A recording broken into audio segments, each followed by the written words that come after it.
In this video, I will show you how to connect your hosting or domain to your System.io account.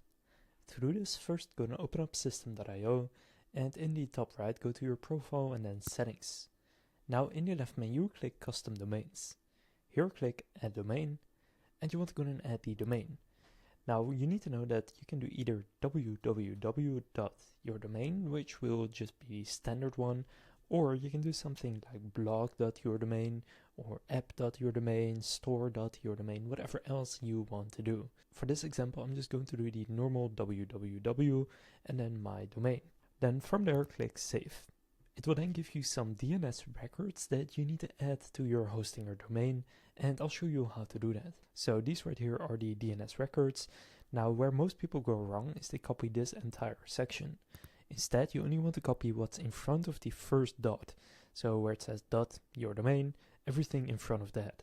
Then you need to add these two CNAME records. So just go to your domain on Hostinger, click Manage, then go to DNS name servers, and then here set it to CNAME. For the name, type www, and then on the right, copy everything and paste that in here.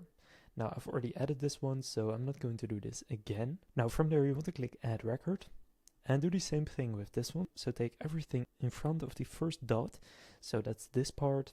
Then here add another CNAME record, paste that in as the name, and for the target take everything on the right here. Then again click on Add Record, and after you add both of these CNAME records, you will be done. Now it's currently saying pending validation. This can take a little bit of time. Usually it will take 10 to 20 minutes, but it can take even longer, and then eventually it will say ready to use.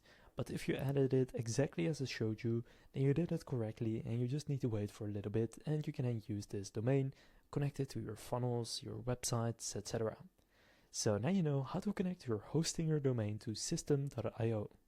If this video was helpful, please consider leaving a like and subscribing to my channel. With that being said, I will see you in the next video.